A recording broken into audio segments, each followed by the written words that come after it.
Let me ask you this. Do you remember those lazy afternoons from your childhood where you would lose yourself in the pages of comic book? The smell of the ink on paper and the rush of excitement as you flip through the vibrant action-packed panels.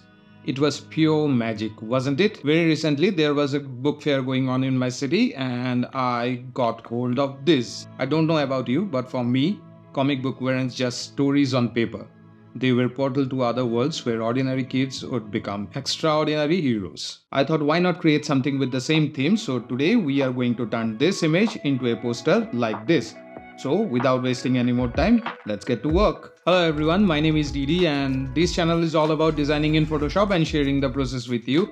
And in the process, we will discuss various tools, techniques and tips and tricks which will improve your workflow and level up your graphic design game. We'll be doing this basically in 5 steps which I have timestamped for you for your convenience, so that if you want, you can go to a particular part of the video and watch that. But I would recommend you to watch the full video for better understanding. I will also be speeding up the video at some point just to save time, but if you find difficulty in following, feel free to slow down the video. Let's head over to Photoshop on the screen and click on Create New, and then I will click on my saved canvas preset which I have created earlier to speed up my workflow. And if you want to learn to do the same, you can watch this video which you can find by clicking on the I button above, and I will also be providing the link of the same in the description also. Let's bring in the image we will be using today and drop it anywhere on the canvas. And now our first job will be to remove the background, and for doing that I will be using the quick selection tool. But I will skip the background removal process, otherwise the video will be a long one. But if you are not familiar with the technique and want to learn more, I have a video for this where I have discussed the whole process at length. You can pause this video and the link of the same will be appearing somewhere right now up here. You can click on that and watch that and then come back here and continue with this video. And here we have our subject isolated from the background. I will add a solid color adjustment layer, keep it black and place it below the subject layer to see whether everything is fine and if you have missed any part. I think everything is fine. And now we will change the color of the adjustment layer to somewhat off-white and it will serve as our background. Then we will make 2 more duplicate copies of the subject layer by pressing Ctrl or Command J twice and delete the layer mask of the bottommost subject layer so that the whole image is visible, and then convert it into a smart object. For the second one, we will rename it as subject and the top one as the vector effect. We'll select these 2 layers by holding the shift key and then convert it into a smart object and rename it. And we'll do the same for the vector effect layer. There are 2 reasons for converting all these layers into smart object. 1, we want to work non-destructively, and 2, we'll be applying some smart filters on them which will not be possible otherwise. Okay, now is the time for the second step, and before proceeding we will be turning off the visibility of the subject and the background layer for the time being and work with the vector effect layer. Make sure the vector effect layer is selected. We go to filter and then click on filter gallery. Let's zoom out a little bit. And now from the artistic folder here, we will be selecting the poster edges effect. Here we get 3 sliders to adjust. First, we will increase the posterization. I will keep it at 2. You can choose whatever best suits you, and of course it depends on your image you are working with. Image intensity, I will keep it unchanged and set the edge thickness to 3. Feel free to experiment to get your desired results, and after we are done, press OK. Now we will again go to filter, and this time we will go to stylize here and click on oil paint. This window will open, and by default everything will be set like this.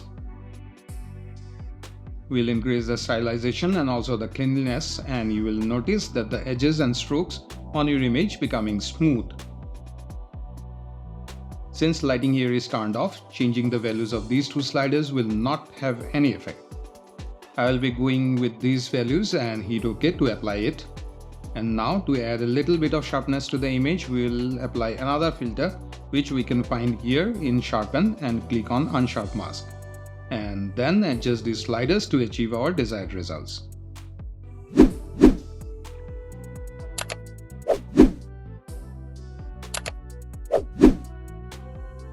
Now I will apply the oil paint filter 2 more times to increase the smoothness. This is an optional step. If you want, you can skip it.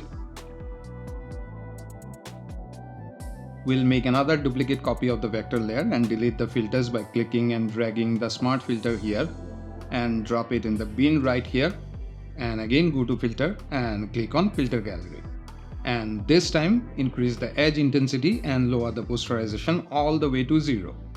Let's keep it at 5.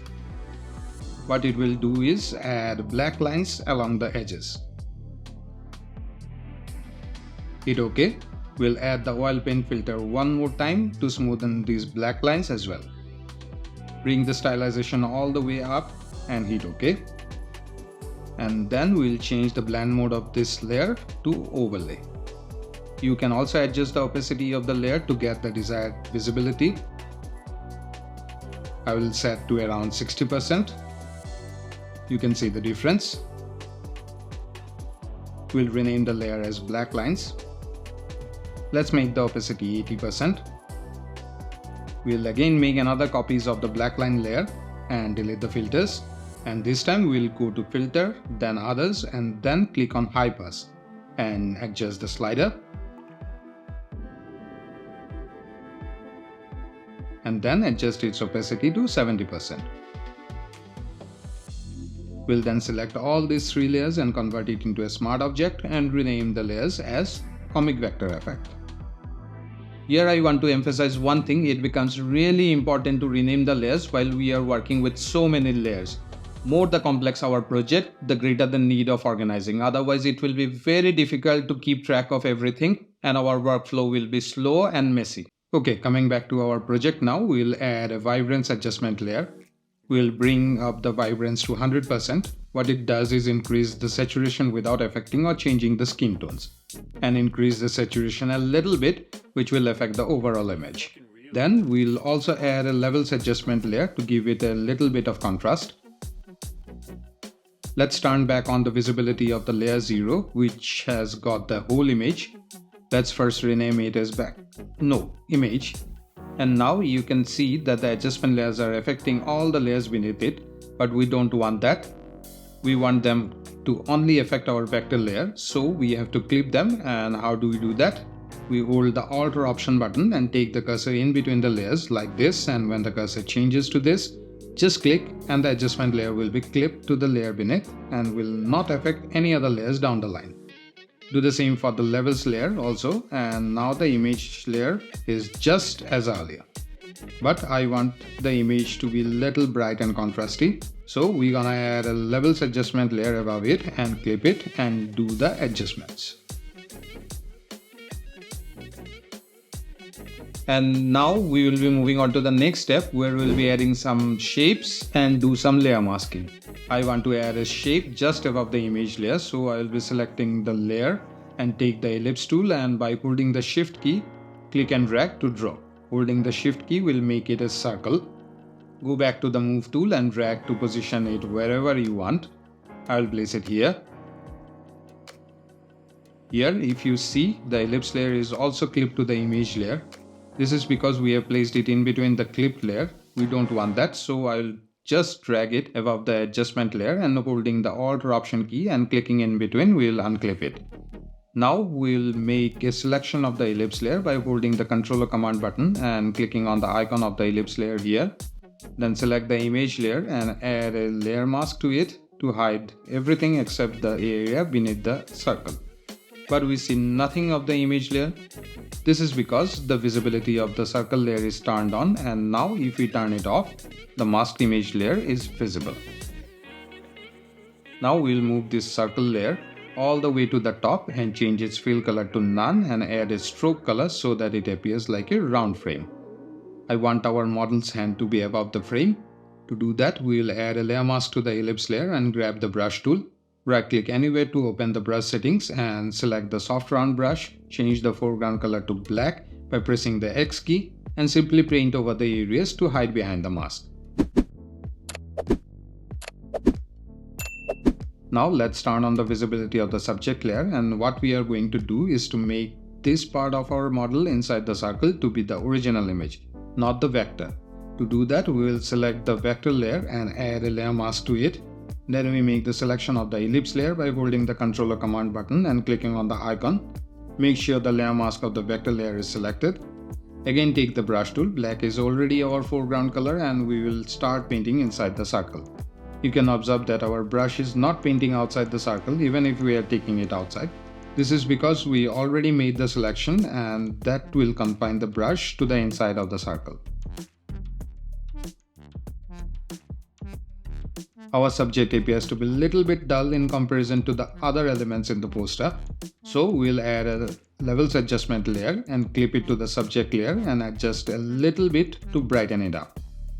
Oh, and I forgot to rename the ellipse layer. Let's call it orange ring. We'll add one more ellipse just above the background layer and position it like this and change its color to the same orange as in the ring. But this appears to me too bright, so I'll make it somewhat muted. We'll do the same for the orange ring as well. We'll add one more element in this. It's a PNG image of an illustrated wing, which I have downloaded from pngwing.com. And by the way, whatever resources I am using today in this poster, I will be leaving the link of all of them in the description. We'll place it just above the image layer and now first we'll rotate it and position it as if our model has got the wings. Hold the Alt or Option key and grab any one of these handles and drag to resize it evenly from all sides. We'll make a copy of it and press Ctrl or Command T to activate the transform tool and right click on it and click on flip horizontal and position it like this. We'll again right click on it and this time we click on distort and now we can change the perspective of the same. We'll do the same for the other wings.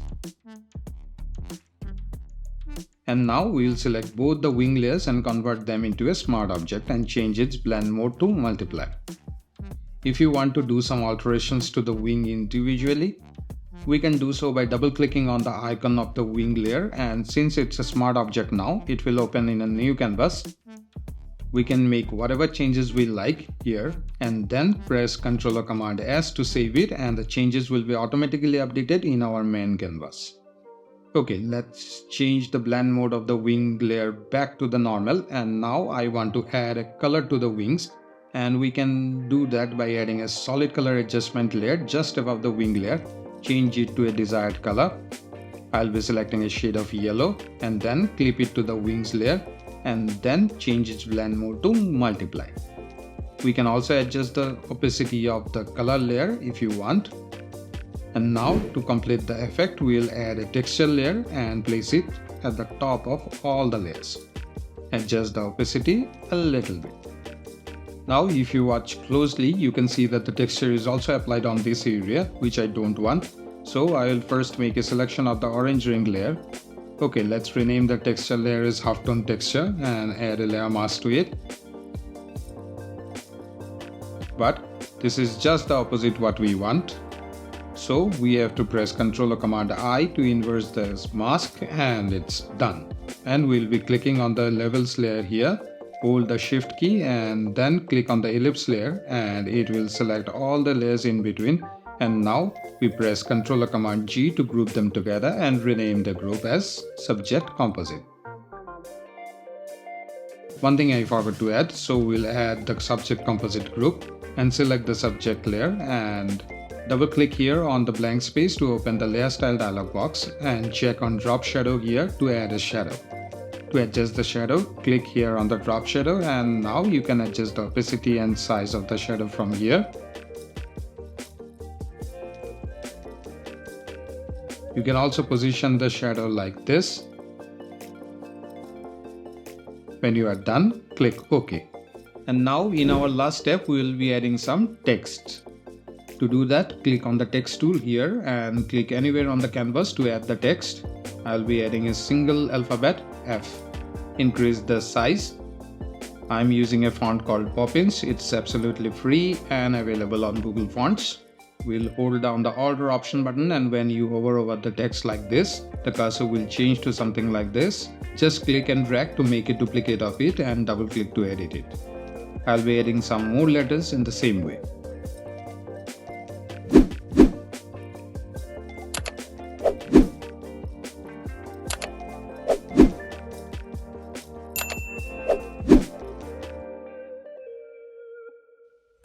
For some letters, I'll be applying a stroke effect, and to do that, select the layer and double click to open the layer style again, and this time click to check the stroke here and decrease the fill opacity all the way to 0.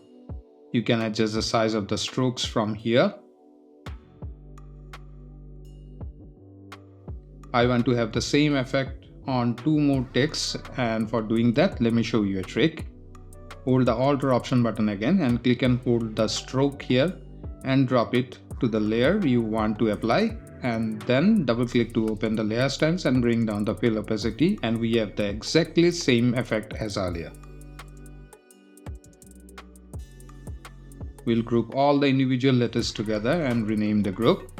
And lastly, I will add a small message here in the form of a paragraph. To do that, we first have to define the path for the paragraph, and to do that, we'll take the pen tool and make sure the path is selected here. We'll click the first point here and then hold the Shift key.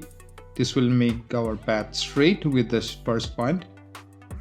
Click to add the second point, and in the same way we'll make a rectangle.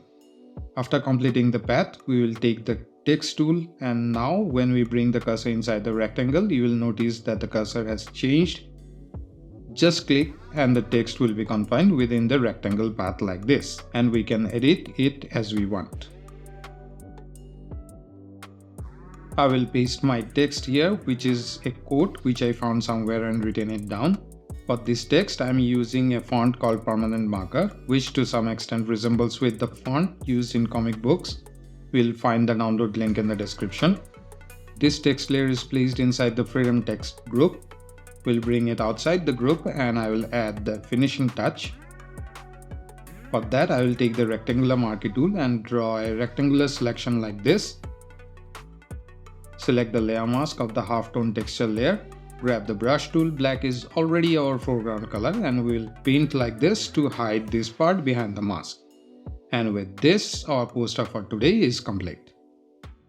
Hope this video was informative to you, and if so, please hit the like button and share it with your friends. And if you think I should improve on something, please let me know in the comments down below. I will try to get back to you. And don't forget to subscribe to the channel for more such videos. I'm also available on Pinterest and Instagram. Links are given in the description. And if you want to learn to create some more cool effects in Photoshop, then I think you should click on this playlist, which I have created for you. And I will see you in the next video.